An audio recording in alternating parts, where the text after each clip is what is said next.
Hello everyone, welcome once again in my channel JP Mathematica.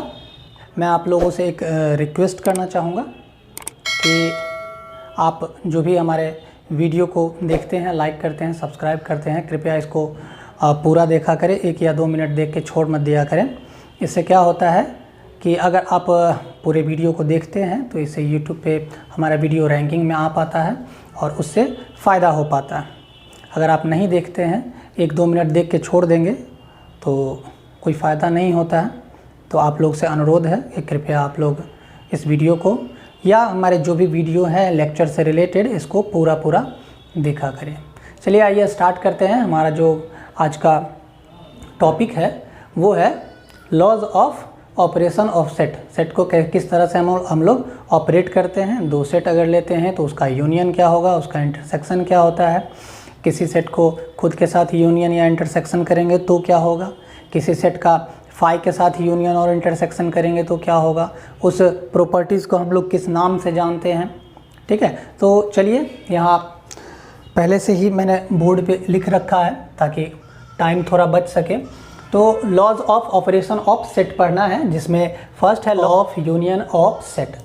किसी भी 2 set का अगर हम यूनियन लेते हैं ऑर्डर चेंज करके, अगर 2 सेट है कोई ए और बी, तो A union B is equal to B union A होगा।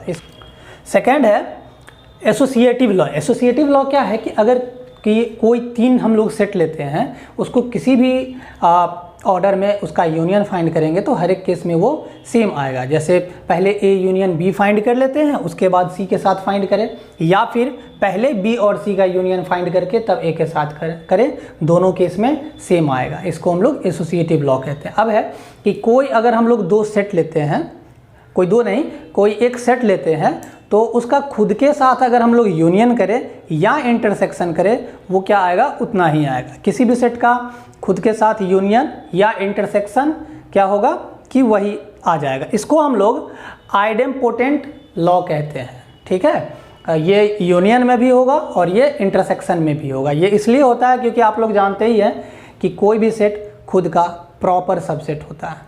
प्रॉपर सबसेट दैट मीन्स कि हर एक एलिमेंट उसमें पहले से होगा, तो दोनों का यूनियन फाइंड करेंगे तो वही आएगा, या इंटरसेक्शन फाइंड करेंगे फिर भी वही आएगा। ठीक है, जो उसके बाद नेक्स्ट है हमारा, तो किसी भी सेट का फाई के साथ, फाई क्या है, एम्प्टी सेट को रिप्रेजेंट करता है। तो किसी भी सेट का अगर हम फाई के साथ यूनियन फाइंड करते हैं या फिर फाई का किसी भी सेट के साथ, नॉन एम्प्टी सेट के साथ अगर हम फाइंड करते हैं यूनियन, तो ए ही आएगा। ठीक है, क्यों, क्योंकि यहाँ पर इस प्रॉपर्टी के लिए, यूनियन के लिए फाई क्या हो जाएगा, आइडेंटिटी हो जाएगा। आइडेंटिटी क्या, कि किसी भी सेट में उससे कोई चेंज ना आए, बदलाव नहीं आए। तो अगर ए का फाई के साथ यूनियन करें या फाई का ए के साथ यूनियन करेंगे, आएगा क्या, ए ही आएगा, इसमें कोई चेंजेस नहीं होगा। तो फाई यहाँ पर क्या है, ये भी क्वेश्चन रह सकता है कि यूनियन के लिए फाई यूनियन के लिए क्या है, तो ये आइडेंटिटी है। ओके, और लास्ट है कि किसी भी सेट का हम लोग यूनिवर्सल सेट के साथ अगर यूनियन फाइंड करेंगे तो यूनिवर्सल सेट आएगा, क्योंकि हम जानते ही हैं कि कोई भी सेट हो तो वो उसका यूनियन यूनिवर्सल सेट का क्या होगा, सबसेट होगा ही, तो हर एक एलिमेंट उसमें आ जाएगा। तो दोनों का यूनियन यू ही होगा, यूनिवर्सल सेट। क्यों, A is a subset of you. ठीक है, आई होप कि आपको law of union of set समझ में आया होगा। तो इसी तरह इंटरसेक्शन का भी कुछ प्रॉपर्टीज़ है कि ए इंटरसेक्शन बी और बी इंटरसेक्शन ए दोनों सेम होता है।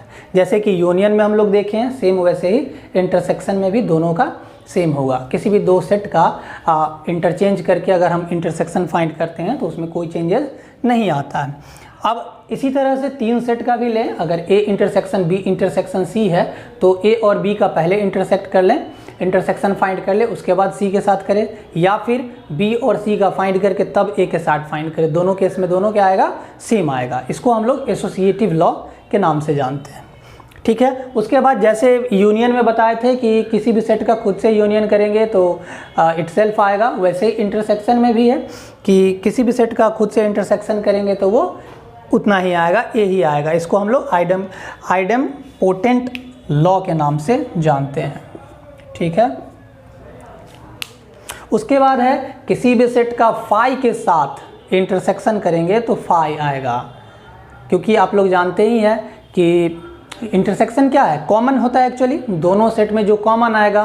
तो सिंपल है, ए में तो कुछ एलिमेंट्स होंगे, लेकिन फाई क्या है, फाई में तो कोई एलिमेंट नहीं है, तो दोनों में कॉमन क्या आएगा, कुछ भी कॉमन नहीं आएगा, इसलिए दोनों का इंटरसेक्शन क्या होगा, फाई हो जाएगा। और किसी भी सेट का यूनिवर्सल सेट के साथ अगर इंटरसेक्शन फाइंड करते हैं तो वो सेट आएगा। सेट ए का अगर हम यू के साथ इंटरसेक्शन फाइंड करें या यू का ए के साथ फाइंड करें तो ए आएगा, क्योंकि बता ही चुके हैं कि ए क्या होता है, सबसेट होता है यूनिवर्सल सेट का, तो दोनों में कॉमन क्या आएगा, सिर्फ ए आएगा। तो यहाँ पर यू हो जाएगा आइडेंटिटी, यानी इंटरसेक्शन के लिए यूनिवर्सल सेट आइडेंटिटी है और यूनियन के लिए फाई आइडेंटिटी है। ये आपको याद रखना है कि यूनियन के लिए फाई आइडेंटिटी होगा और इंटरसेक्शन के लिए यूनिवर्सल सेट होगा आइडेंटिटी। ओके, तो चलिए आगे बढ़ते हैं।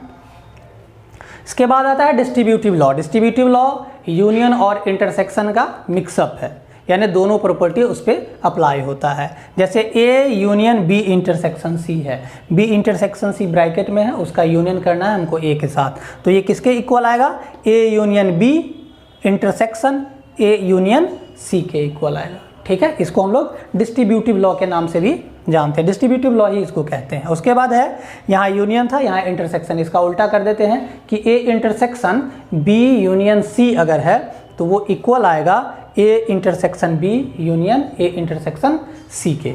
ठीक है, तो ये भी प्रॉपर्टीज़ आपको ध्यान में रखना है। और जो लास्ट है, इस प्रॉपर्टीज़ को बहुत बार लोग पढ़ लेते हैं लेकिन जानते नहीं रहते हैं कि ये किनका प्रॉपर्टी है। एक्चुअली ये डिमॉर्गन्स लॉ है, डिमॉर्गन्स लॉ के नाम से इसको हम लोग जानते हैं कि इसमें क्या है, कंप्लीमेंट का है। कंप्लीमेंट हम लोग पिछले टॉपिक में देखे थे। कंप्लीमेंट क्या होता है कि वैसा एलिमेंट का सेट जो सेट ए से बिलोंग नहीं करता हो, यूनिवर्सल सेट से बिलोंग करता हो। तो अगर हम ए यूनियन बी का इंटरसेक्शन फाइंड करते हैं, तो ए यूनियन बी का कंप्लीमेंट फाइंड करते हैं, तो वो A complement intersection B complement के इक्वल आता है, यानी दोनों सेट के कंप्लीमेंट के इंटरसेक्शन के इक्वल आएगा। वैसे ही अगर दो सेट के इंटरसेक्शन का कंप्लीमेंट फाइंड करते हैं तो वो दोनों के कंप्लीमेंट के यूनियन के इक्वल आएगा। That means A intersection B का अगर कंप्लीमेंट फाइंड करे तो वो A complement union B complement पे के इक्वल आएगा। ठीक है, इस पर बेस्ड हम लोग एक दो एग्जाम्पल देख लेते हैं। एक एग्जाम्पल लेते हैं और सबको देखते हैं कि सब इक्वल आता है कि नहीं, जिससे कि आपका कंसेप्ट क्लियर हो जाए। एक एक करके सबको देखते हैं। तो चलिए हम लोग एक सेट ले लिए हैं, यूनिवर्सल सेट, जो कि 1 से लेकर 9 तक है। एक सेट ले लिए हैं जो sum of even number between 1 to 10 है, यानी 2 4 6 8। बी है 2 3 5 7 और सी है 1 3 5 7 8 9। ठीक है, तो इस पर पहले हम लोग यूनियन वाले को देख लेते हैं। सबसे पहला क्या था, ए यूनियन बी। तो ए यूनियन बी यहाँ से कितना आ जाएगा, ए और बी का यूनियन करते हैं तो 2 4 6 8 है, यहाँ पे 2 3 5 7 है, तो 2 आ जाएगा, 3 आ जाएगा, 4 5 6 7। ठीक है, उसके बाद बी यूनियन ए फाइंड करेंगे तो बी का और ए का सेम केस आ जाएगा, 2 3 4 5 6 7 और 8 भी आएगा, इसमें 8 भी आ जाएगा क्योंकि ए में 8 भी था। ठीक है, तो दोनों क्या है, इक्वल है, तो A union B is equal to B union A हो जाएगा। अगर यही 3 सेट अगर हम लोग लेते हैं, A union B union C लेते हैं, तो ए यूनियन बी तो हम लोग फाइंड करके रखे हैं, उसका सी के साथ लेते हैं, तो इसमें 1 इंक्लूड हो जाएगा, 2 3 4 5 6 7 8 9, यानी ये यूनिवर्सल सेट ही आ गया। इसी में अगर हम लोग बी यूनियन सी पहले लेते हैं और उसका ए के साथ फाइंड करते हैं, तो ए कितना है, 2 4 6 8 है, और बी यूनियन सी कितना आ जाएगा, बी यूनियन सी हम लोग यहाँ से देख लेंगे, बी और सी का यूनियन करके कितना आ जाएगा, 1 2 3 5 7 8 और 9 आ गया। इस दोनों को अगर हम इंटरसेक्ट का यूनियन फाइंड करते हैं इसका, तो क्या आ जाएगा, 1 2 3 4 5 6 7 8 एंड 9। तो दोनों केस में ये भी क्या है, इक्वल ही है। ठीक है, तो सिंपल सा कंडीशन है, इसको बनाने में आपको ज़्यादा टाइम और मेहनत लगता नहीं है। ये बताने की ज़रूरत नहीं है कि किसी भी सेट का उसी के साथ अगर यूनियन करते हैं तो सेट ए ही आएगा, वो एग्जांपल समझाने की ज़रूरत नहीं, आप लोग खुद से कर सकते हैं। ठीक है, उसके बाद ए यूनियन फाई अगर करते हैं तो वो फाई ही आएगा, उसमें कुछ कॉमन, ए यूनियन फाई करते हैं तो वो ए ही आएगा, क्योंकि फाई में तो कुछ एलिमेंट है नहीं, तो उसको भी समझाने का ज़रूरत नहीं है। ठीक है, उसके बाद ए यूनियन यूनिवर्सल सेट लेते हैं तो ऑब्वियसली यूनिवर्सल सेट आएगा, क्योंकि ए का सारा एलिमेंट तो उसमें होगा ही। ठीक, तो जो मेन चीज़ समझने वाला, इसी तरह से इंटरसेक्शन में भी यही रूल अप्लाई होगा, आप लोग कोशिश करेंगे तो समझ में आ जाएगा। तो मेन जो है डिस्ट्रीब्यूटिव लॉ और डिमॉर्गन्स लॉ या डिमॉर्गन्स थ्योरम भी उसको कहते हैं, तो उसको हम लोग क्लियर कर लेते हैं, ये सब इजीली हो जाएगा। ठीक है, ये दोनों डिस्ट्रीब्यूटिव लॉ है। डिस्ट्रीब्यूटिव लॉ में क्या था कि A union B intersection C है तो A union B intersection A union C हो जाएगा, और A intersection B union C है तो A intersection B union A intersection C हो जाएगा। इसमें से हम एक प्रूफ करते हैं, बाकी एक आप लोग खुद से कोशिश कीजिएगा, हो जाएगा। ठीक है, तो इसमें जो ज़रूरत है हमारा, सबसे पहले बी इंटरसेक्शन सी फाइंड करना है, ए यूनियन बी और ए यूनियन सी फाइंड करना है। तो सबसे पहले वो फाइंड करके हम लोग देख लेते हैं, रख लेते हैं। तो सबसे पहले देखते हैं कि ए यूनियन बी कितना होगा। ए यूनियन बी आ जाएगा 2 3 4 5 6 7 8। ए यूनियन सी कितना हो जाएगा, ए का सी के साथ 1 2 3 4 5 6 7 8 9 हो जाएगा।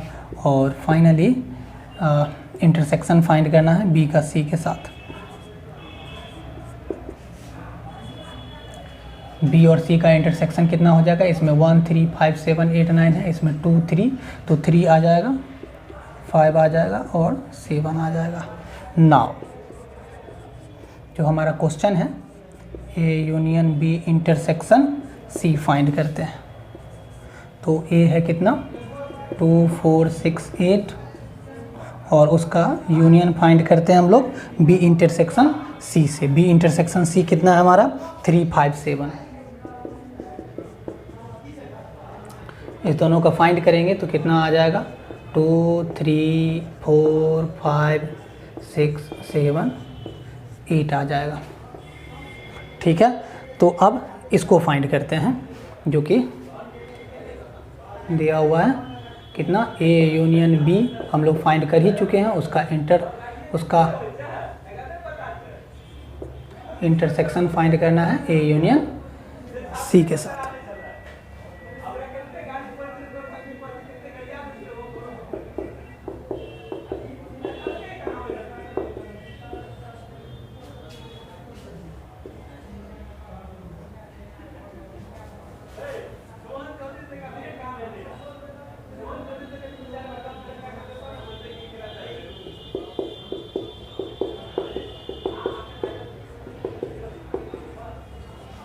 फाइंड करेंगे दोनों का इंटरसेक्शन, तो जो कॉमन होगा वो निकलेगा। तो कॉमन है 2 है कॉमन, 3 कॉमन है, 4 कॉमन है, 5 कॉमन है, 6 कॉमन है, 7 कॉमन है और 8 कॉमन है।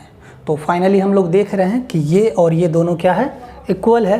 तो therefore A union B intersection C is equal to A union B intersection A union C. ठीक है, तो इस तरह से हम लोग किसी भी सेट अगर दिया रहेगा तो डिस्ट्रीब्यूटिव लॉ को हम लोग वेरीफाई कर सकते हैं। सेकंड वाला आप लोग खुद से कोशिश कीजिएगा, हो जाएगा। ठीक है, तो एक क्वेश्चन डिमॉर्गन्स से देख लेते हैं। डिमॉर्गन्स का भी 2 था प्रॉपर्टीज़, उसमें से यूनियन या इंटरसेक्शन किसी एक का प्रॉपर्टीज़ देखते हैं। इसमें हमारे पास 2 है कि ए यूनियन बी का complement A complement intersection B complement के इक्वल आएगा, और ए इंटरसेक्शन बी का complement A complement union B complement के इक्वल आएगा। ठीक है, इसको हम लोग वेरीफाई करते हैं। तो सबसे पहले हम लोग ए यूनियन बी फाइंड कर लेते हैं। ए यूनियन बी कितना हो जाएगा 2 3 4 5 6 7 8। और इसका कंप्लीमेंट कितना हो जाएगा। कंप्लीमेंट कैसे फाइंड करते हैं, तो हर एक एलिमेंट जो इस सेट में नहीं होगा और यूनिवर्सल सेट में होगा। तो 2 3 4 5 6 7 8 तक है, तो ये बच क्या गया 1 और 9। ठीक है, अब ए कंप्लीमेंट हम लोग फाइंड करते हैं। ए कंप्लीमेंट कितना हो जाएगा, ए में जो एलिमेंट है उसको छोड़ के जो इसमें है, तो उसमें 2 4 6 8 है, इसमें आ जाएगा 1 3 5 7 9। और बी कंप्लीमेंट हो जाएगा, बी में जो है उसको छोड़ के यानी 1 4 6 8, इसमें 2 3 5 7 है, तो 1 4 6 8 हो जाएगा। अब इस दोनों का अगर हम इंटरसेक्शन करते हैं, A complement intersection B complement, तो इसमें कॉमन क्या आएगा 1 आ जाएगा, उसके बाद सिर्फ 9 आएगा। तो यहाँ से हम लोग देख रहे हैं कि ए यूनियन बी का कॉम्प्लीमेंट 1 और 9 आया, और A complement intersection B complement भी 1 और 9 आया। तो therefore A union B complement is equal to A complement intersection B complement. ठीक है, वेरीफाइड। आप लोग चाहें तो सेकंड नंबर खुद से कोशिश करके बना सकते हैं, बहुत मुश्किल नहीं है, बहुत इजी है। ये सेट का जो भी प्रॉपर्टीज़ होता है बस देखने में ही टफ लगता है, लेकिन ये होता नहीं है, बहुत ही इजी होता है। ठीक है, तो आप लोग इसको ज़रूर से ज़रूर बनाएंगे। अगर कोई प्रॉब्लम होगा तो मैसेज करेंगे, और जो लोग नए हैं वो कृपया इसको सब्सक्राइब करेंगे। आज के लिए इतना ही, फिर अगले वीडियो में मिलते हैं, तब तक के लिए नमस्कार।